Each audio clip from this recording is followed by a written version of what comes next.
Take one. Interview with Mr. Schnitzer, his house in Connecticut on February 20th. We're going to talk about the Federal Theater Project. Give me a sense, I know you had been involved in the theater before the theater project and in fact afterwards, Yes. that's a part of your theater career. But give me a sense of why you think there was a need for the theater project in the first place. What was happening in the American theater? Well, what was happening in the American theater was what was happening in America generally. People were out of work. And Mr. Roosevelt, who was one of my deities, felt that one should put people to work at their own professions or trades so that they could go back into them when the Depression was over. He thought, and it seems to make sense, that a pianist should not be forced to use a pick and shovel and then try to go back and have his hands handle a piano again. And so it was part of the general need of the country. Now, apart from putting people back to work, when Hallie Flanagan was selected as the head of the theater part of Federal One, she developed some other goals. And maybe you can talk about this issue of bringing theater to people who had never experienced it. Hallie, of course, had a vision that was quite beyond putting people to work. She felt that this was the opportunity to use this emergency, perhaps, this work as a tool towards bringing us a national theater. Of course, and of course, I'm very partisan to Hallie's theories because I think almost everybody who worked for her, we practically worshipped her. She was a hell of a leader, and she saw an American National Theater not as a single company in one city, which is logical, let us say, in England, with a homogeneous public, which now is not quite so homogeneous as it was then, or France. So you have a national theater that tours a small geographic area and is based in the national capital. We are such an eclectic culture that she thought that a national theater would have various characteristics in various parts of the country. We had so many different national traditions and so many different styles of life that a national theater would be a very dispersed one with not only the classics but also with very regional themes and a great variety of programming. Give me a little insight, because you knew Hallie Flanagan fairly well. Her background was in college theater. How would someone who... Oh, I'm sorry. Yeah, that was wrong. The question I'm about to ask, and we just wait to, is how someone... Take two. You were going to tell me, try and give me some insight into how someone with a relatively limited background in theater and education would develop such a broad vision. Well, although Hallie came from what some people consider a very secluded part of the theater world, the academic theater, there are people with special talents who break out of whatever mold they're supposed to be in, and Hallie is true. Hallie, of course, never expected to be a professional at all. You know that, don't you?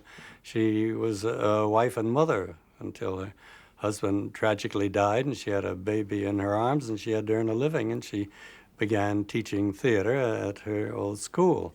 And then she became involved in it, and having the kind of a mind she had, she developed an interest worldwide in theater, and she was the first Guggenheim woman. You know that story, do you? That Guggenheim, who was the great man who ran the Guggenheim Foundation from the beginning? Oh dear.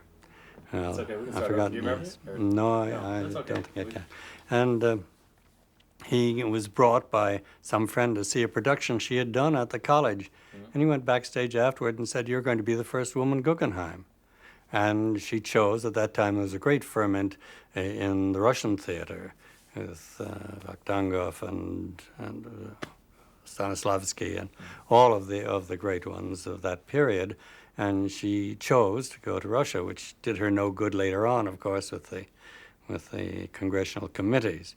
But she went there purely as a student and was very much struck by the various styles, the new developments that hadn't seeped out into the Western world at all, excepting, I guess, a few experimental people, probably in Paris maybe. And so she came back excited about the possibilities of great variety, not the standard theater with a box with a curtain and an audience sitting out there, and the well-made 3-act play.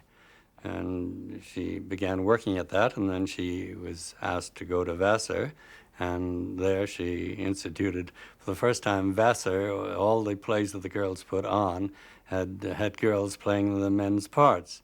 And she shocked the whole campus by getting any man she could find in the town or on the faculty to play the male parts in her plays.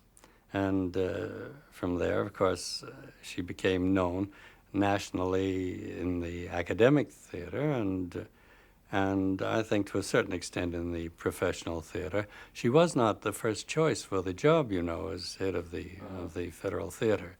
Several thorough professionals turned it down, and Actors' Equity wasn't favorable to it at all at the start. And they didn't want to fool around with this business of amateur semi-pro theaters they thought it would be. And Hallie, thank God they did, because Hallie then was, I don't know, second, third choice, whatever it was. But she had a challenge, right? But right there, she said, "Boy, let me take hold of it," and she did. Now, when you got involved, your original connection with the theater project was in Maryland, right? Yeah, well, I had the same Broadway attitude towards it that everybody else did. I had been making my career. I hadn't been at only 6 or 7 years, I guess. And I'd been with the Theater Guild and with Walter Hamden and with Catherine Cornell. And you know, I was thoroughly Broadway. You know George M. Cohan's line, when you get west of the Hudson, it's all camping out. And so, but I had a summer theater in Delaware, outside of Wilmington, which I had had almost since I started professional work. It was one of the first barn theaters, even before our famous Westport Playhouse. I and my partner converted a barn there. So what I want to get a sense from you is how the experience touched you from the Broadway showbiz guy to someone who believed in Hallie's vision. It was just because my theory had always been, don't wait and sit by the phone, take the first offer that comes along. And it happened that fall, nobody had called me yet when I got through the summer season in Delaware. Nobody had called me for a job in New York. I was still then an actor and a stage manager, although I moved on into administration. Mainly, I guess, the first fully administrative job was with the Federal Theater. And I was called up by the WPA in Delaware and said, "We're organizing a theater unit here. We have enough theater people to justify a unit, and would you like to run it? Come in and be interviewed for it." I thought, well, take the first job that's offered, if it is offered. And I went to see, of course, the arts director of the arts projects reported directly to Washington, which always irritated the politically appointed directors of all the other WPA jobs in the state. I had to go down and see him, however, and I was ready for a fight because I expected to be asked how I had voted. And I was not asked that. I was asked whether I believed in putting people to work at their own work. And that was an easy answer, and the only other question was, do you think you could do it? Well, at nearly, I guess, around 30 years of age, there was no question about that. So I took the job because it was a job to do, and then I pitched in, and then not being too dumb, I acquired Hallie's theories. I found out what she was up to and found out what kind of a person she was, too. I was called down there after I had done the first Julius. I think I told you I did the original Julius Caesar in modern dress. Orson Welles and John Houseman had my prompt script, although I wouldn't claim to be the director that Orson Welles was. But anyway, she called me down there, and I went down, asked what I had done wrong. She said, "Nothing. We just like what you're doing. We want to talk to you." And she said, "Do you need anything?" Which was typically Hallie. And I said, "Yes, I need, for one thing, the great honor of being allowed to charge admission. If you were good enough, why, you charged admission." So she said, "That's all right." And I said, "I need an administrator." And I named the person that I had in mind, and treasurer. And she said, "Well, all right, we'll ask the unit that she's working for if she can be released." And she said, "Anything else?" I said, "You're not paying me enough." And she turned to her then assistant and said, "What's he getting?" And he told her. She said, "Well, that's true. We'll give you a little more." So you can imagine that I was completely sold. But that was the kind of a leader she was. She Give me your impression of that first meeting. How did It was changed. Okay. Okay, I was wondering if you could. I know it's a long time ago, but give me your impressions of her from that first meeting. Well, How she in the struck first you. place, they were using a great old mansion, McLean Mansion in Washington, and her office, for some reason, she'd been assigned to the ballroom, I think, and at the far end of it was this huge desk with a little woman behind it, and I marched down to it, and I thought, well, she's pretty small for the job, but she was a powerful personality, and she made you feel that she was interested in you and that she wanted to help you do your job. She never, that I ever knew of, went in and said, "This is to be done," and let's say artistically, particularly if she'd come in and see a production or something in rehearsal. It was always to the director, "What would happen if," or "What do you think about this?" and so forth, things like that, so that she brought out the best in you rather than imposing her thoughts on you. And when she would make those kinds of comments, it wouldn't be as an administrator. It would be more like someone giving you notes after a rehearsal. She was an artistic colleague, of course, because she was primarily a stage director rather than an administrator. She took that on. She had to learn that, and she was very good at it. She was the kind of administrator that people want to lie down in front of a bus for, because she always backed you up. When I did the Caesar in modern dress, it was the first time that it had been tried, excepting Shakespeare's time, of course. They did it in modern dress, but there was a lot of fuss about it. We were supposedly on good terms with Mussolini at the time, and there was some political people in religious places that made use of the fact that we had a large Italian population in Wilmington to complain that I was insulting Italy.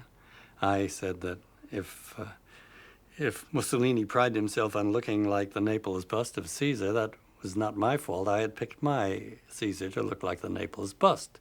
And I said, I asked the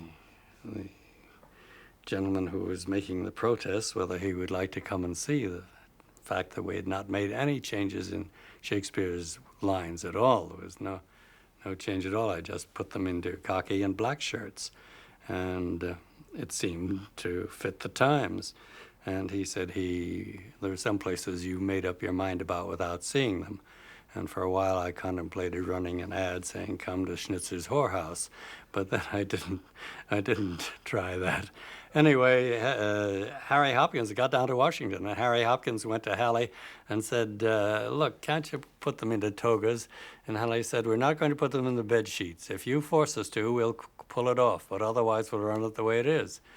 Hallie went to bat for you, and we continued to play it. So she would be a sort of if there was problems from upstairs from Hopkins or Roosevelt, she would be the buffer, absolutely. Never passed the buck. When in the latter days, when serious cuts had to be made, particularly the New York project, which was by far the biggest and took cuts of 1,000 people at a time when they were killing it by inches. And she herself never sent up word to the director of the New York project, cut 1,000 people. She came up, called a mass meeting of everybody in the New York project, and said, "Here's the situation. We have to do this, and I'm sorry, but there it is." And she took the heat of the people who hated the administration anyway, and that was always her way. It taught me a lot when I learned a lot from her when I went on into purely administrative work. She was a hell of a leader. Now let's switch gears back to Delaware and to the project you were running there before you did other things with the theater project. What was it like taking all these different actors, some of whom might have been amateurs, some of whom were summer stock, some of whom were old vaudevillians? What was that experience like? Well, I chose the Caesar because the school board was the schools were studying Caesar that year, and I'd been instructed to cooperate with the schools. So I chose Caesar as a hell of a good melodrama, and to try to prove that it wasn't just a lot of lines that you memorized or anything like that. And as you say, I had a very mixed bag of people, and I had come from a very, very legitimate. What kinds of people did you have? Vaudevillians, circus people. Could you start that over again? Just say we had. We had vaudevillians, circus people, some from the legitimate theater. It was a very mixed bag, and I was very suspicious at first because, as I said, I came from very, very legitimate. I'd been several years with Walter Hamden and with Miss Cornell, and but that stood me in good stead because I was able to make them realize that it was a play, not something on a shelf, bookshelf. And we went at it, and I cut it very severely at first. And these old boys would come to me and say, "Hey, Bob, I can read that line," and we put it back in.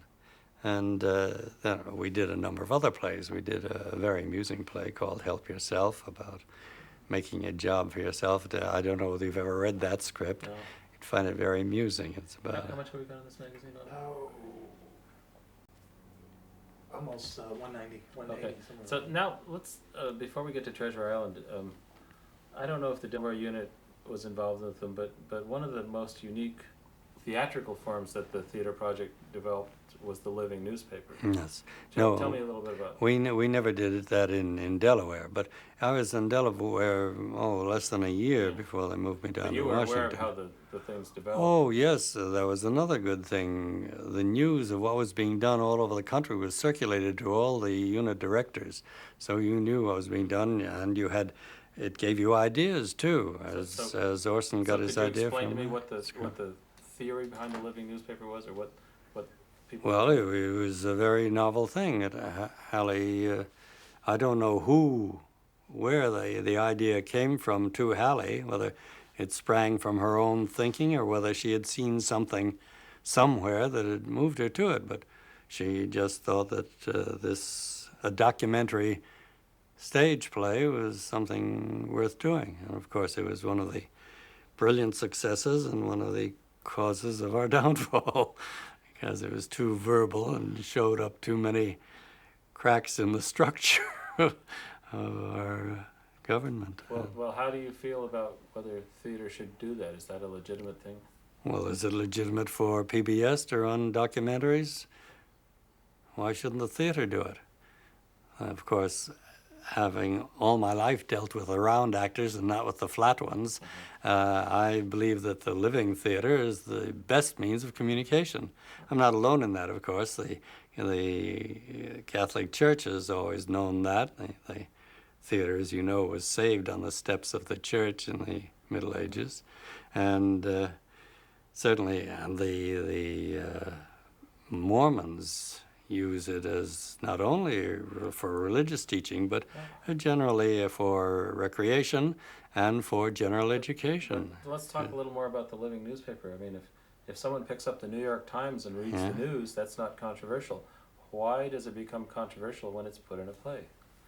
Well, I can only give you my prime example, and that is that there was, when the various housing relief measures were in Congress, there was one gentleman who got up and said, "Oh, you can't do too much for these people. If you give them a bathtub, they'll fill it with coal." Well, that was in the congressional record, and that was one of the scenes in 1/3 of a Nation, the living newspaper on housing. And here was a character who was said to be Senator so-and-so making his statement. Well, that didn't make him very happy because it can be hidden away in the congressional record, but when you put it up on a stage, it's pretty serious stuff. And so, of course, the living theater is the most dangerous means of documentary presentation. Yes. Films, secondly, as you know, there's lots of pressure on the media to mind their manners in these matters. Well, And do you remember how the public received these newspapers? I mean, did they find it? oh, with tremendous success. You can find that in all the records of the time.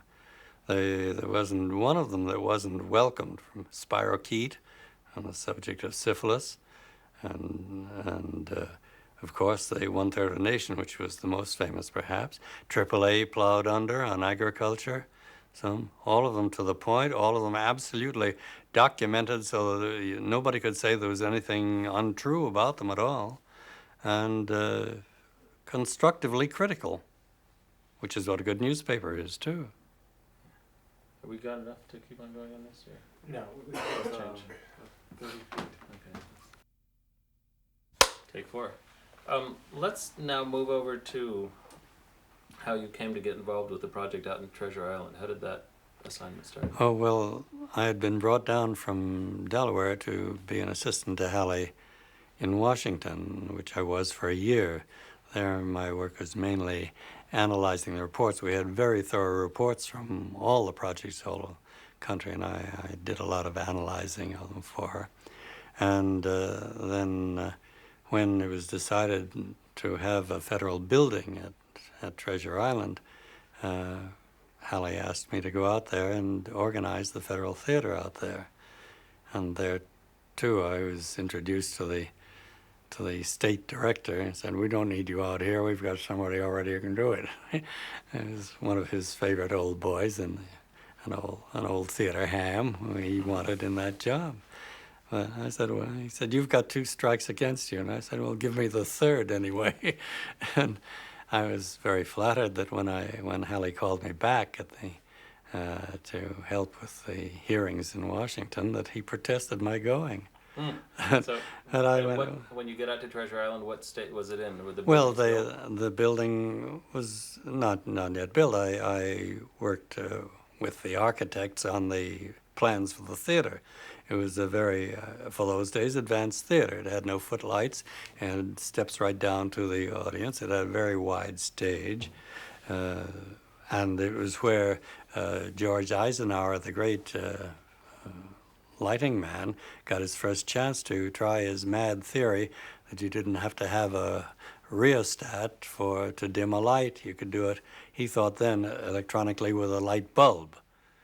And of course now we've gone on to chips, but that immediately gave a switchboard on which you could do this with little switches.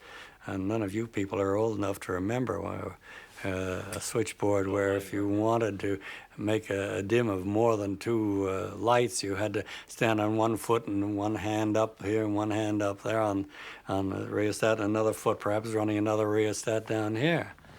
So part of your job also was to put together the troupe, the performers. How did you do that? Yes, I also had to put together the troops. I assembled units from all over the coast, from Portland, Seattle, from San Francisco, from Los Angeles, of course, and from San Diego. And one was a dance unit, another was a musical unit, mainly of the Hall Johnson choir people, and another one was a living newspaper, and some of them we put together there, and some we brought the whole unit in with its program. The dance unit brought their program. We created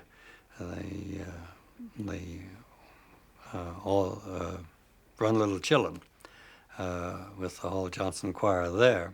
We created a series of short versions of living newspapers from a unit that had been doing living newspapers, but we edited what there was and added to it. Did you stay for the fair to open to get a sense of how audiences Oh, work? yes, I was there quite a long time, yes. And did you get a sense of how people? Oh, well, it was well received. The Federal Theater was everywhere well received, excepting by a few people who, in my opinion, had bigoted views, either politically or artistically, or what shall I say, socially. Theater people, you know, thieves, rogues, vagabonds, and actors. Well, now you're out on the coast, and Treasure Island is this beautiful, spectacular place. But you're in touch with the office in Washington, and you know Oh, yes. that Halley's Oh, yes. being attacked. What were you hearing about what was happening back east? Well, I was hearing nothing good about what was happening back east. And finally, when the hearings started and she was called, she asked me to come back and again do some analysis. Among other things, I established what we all had believed, but now I could prove statistically, although the Congressional Committee didn't want to hear it, that 95% of the productions done in all over America had been classics, contemporary theater, comedies, dramas, mystery plays, circuses, children's plays, puppet shows, musicals, and maybe 5% might have been considered serious discussions of the human condition. And of that, maybe 1% might even be called possibly radical. But of course, Congress didn't want to hear anything like that, or the committee didn't at least. And so it did no good for me to present Hallie with all these statistics. She wasn't even allowed to present most of them. Did you, and from what you got from her during that period, did you have a sense early on that that Hopkins and the higher ups might abandon the project, or how did it look originally? How did it look when she was called to testify? Almost from the beginning, we were aware that the wagon train was surrounded. There was a woman named Kerr who was in charge in Washington of all of the projects, that is above the arts level, on the political administration level. She had been a very good fundraiser for the party, and she was rewarded with this job. And she was a knowledgeable woman, but when it came down to a question of whether it was politically advisable to do it or not to do it, she was on the side of the politicians, not on the side of the artists. And Hallie was constantly fighting that battle,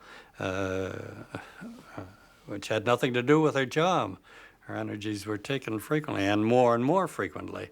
And even Harry Hopkins, who certainly was at the beginning one of her staunchest supporters and a believer in what we were up to, gradually, since he was also had to think politically about the welfare of his boss, the president, more and more not opposed to us, but he was no longer the shield that we needed, and so that grew more and more. Hopkins been quite enthusiastic about theater specifically?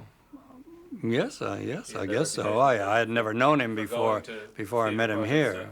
But he was very enthusiastic about what we'd been doing. Yes, he was all for it.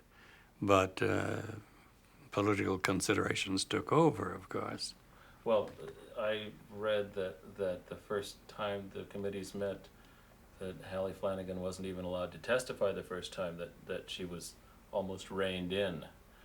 I don't remember that, but I do recall that she wasn't allowed to give all the testimony she wanted to give. They didn't want to hear the good things.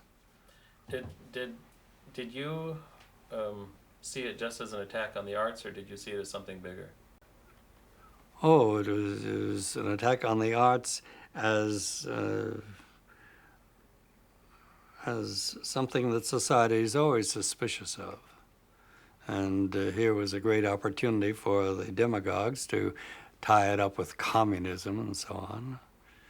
Something which never threatened our country, either from the inside or from the outside. Well, I mean, how would you react when you hear that the theater project was full of Reds and doing subversive plays? How would that strike you? Oh, mostly lies. I was always on the defensive with civilians who didn't know what was going on, and I had all the statistics to prove it. I'd developed them, but of course I wasn't called to testify at all.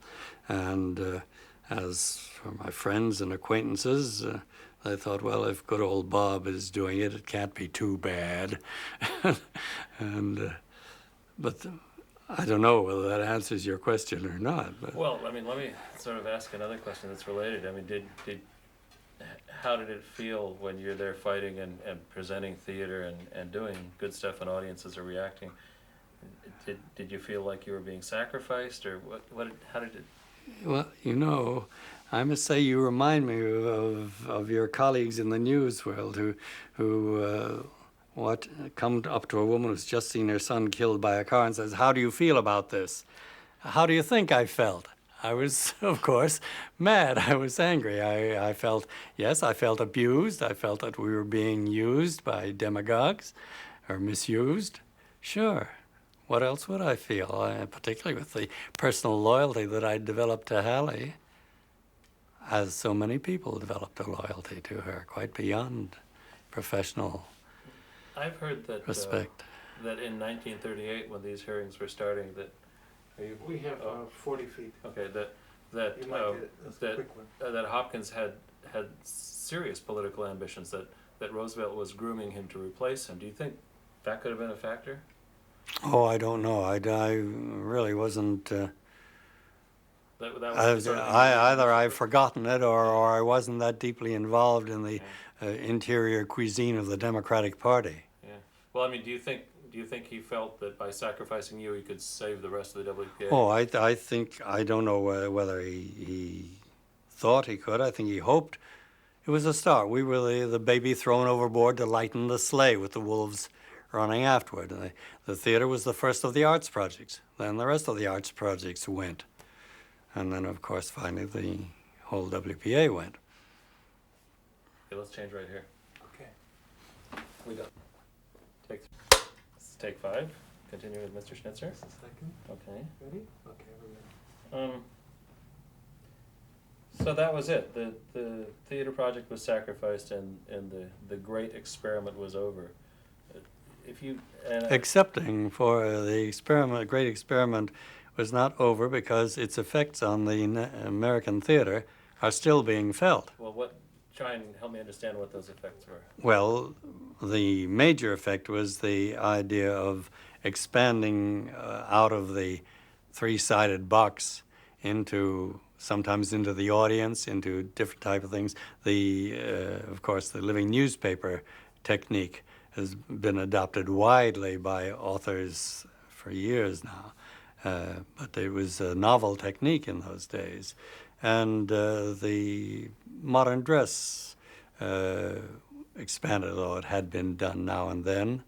The modern dress version of classics, and therefore the adaptation of it perhaps to contemporary life, the adaptation of the script to modern life. And also, I think the regional theater, which now, of course, is a great factor in our theater, got a new boost. Many of the units were continued to exist, were supported locally, because the people in Squeedunk Corners or wherever it was decided that they wanted this to continue. They'd had enough good out of it to continue. So I think that there was a value. Yes, it didn't just stop like that. But try and sort of, I mean, I know you were a theater person, you continued to be a theater person, you weren't a politician or one of the New Deal brain trusters, but how do you think this whole work in the arts fit in with what the New Deal was doing in terms of changing the country and the way people were during the decade? Well, I don't, as you say, I am not a political authority, and all I can say is it was part of something that I believe was very good for the country, and many features of which should have been continued, even though we did go to war, and particularly after the war should have been picked up again. Did the war, I mean, was the war something that sort of put everything on hold, or was that really the end of the era? Once the war was over, was it all gone? Well, your political reading will tell you better than I can. I guess it was, certainly it was a new era, wasn't it? Yeah. Yeah. But specifically, let's talk about artists and theater people. Once the arts project was cut, what was their fate? Did they go back on relief, or? No, by that time, employment was picking up, and also many of us went into service also, and there the government shamelessly used the arts to maintain morale, among other things, or to teach the technique of shouldering a gun or whatever. The arts, although the mob don't know it, the arts are a very important part. I would so like. The arts did sort of make a transition from the Depression to the war themselves.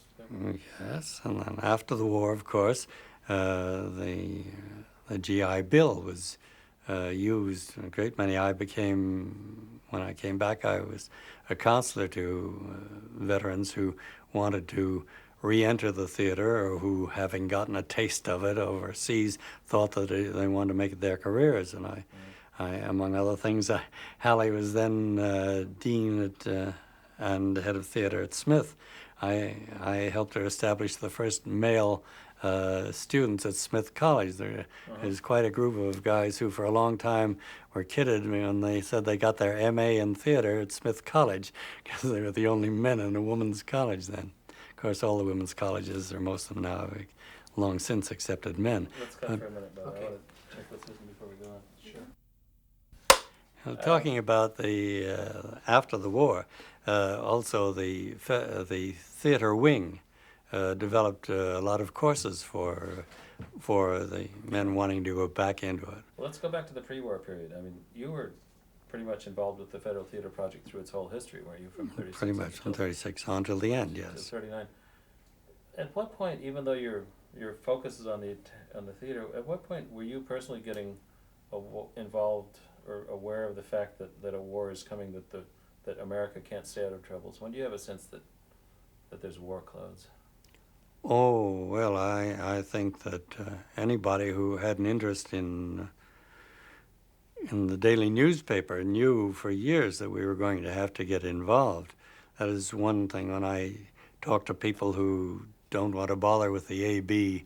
general education, I point out to them that although I majored in something entirely different from theater, my education has given me a lifetime interest in all sorts of other things, and to me the daily paper has always been more interesting than a novel. But when you'd read the daily paper, were you worrying about Hitler and the war in Europe? Of course. Or were you worrying about Asia? In the first place, although I come from a line of atheists on both sides, way back, on one side I'm German Jewish, on the other side Italian Catholic. So I say atheist. So I was certainly aware of what Hitler was up to, and that it was something that had to be stopped. And then, but apart from reading the newspapers, is there a certain point later on in 38 or 39 when it starts getting closer, when you feel like? I don't know. I was very much involved then, because after a year's intermission, after the Federal Theater closed, I guess 2 years intermission, I was out in, speaking of west of the Hudson, I was in Kalamazoo directing a community theater. That had always seemed to me, if you played Kalamazoo in Peoria, you were a trooper. Okay. But I found a very lively group there interested in community theater. And then I came back and I became assistant to Hallie at Vassar. And then that was the year that she got the offer to go to Smith. So I was deeply involved, first in settling in as her assistant at Vassar, and then in helping her transfer to Smith. So, but then, of course, she was the she offered the waves as soon as they were created, the use of the Northampton campus. So we had the first group of waves training officers, naval officers training there, and they were a bunch of bright women, and we got involved with them in their theater work and our theater work. I have, I guess, one more general question.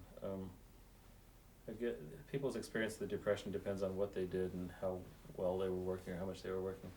Did you have a sense in the 36 and 37 that the U.S. was going to get back on its feet, or did you think it was going to? Did it feel like the Depression was just going to go on?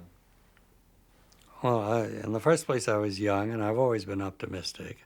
And in the second place, those of us who were working at something that we believed in were surely believed that it was going to, things couldn't help but get better. And they did, but I mean, Yeah. but looking back, were you surprised that it was the war that made things better as opposed to the New Deal? I don't think I gave it a great deal of thought. That's hindsight, yeah. Well, why don't we stop right there? I think that we have probably done it all.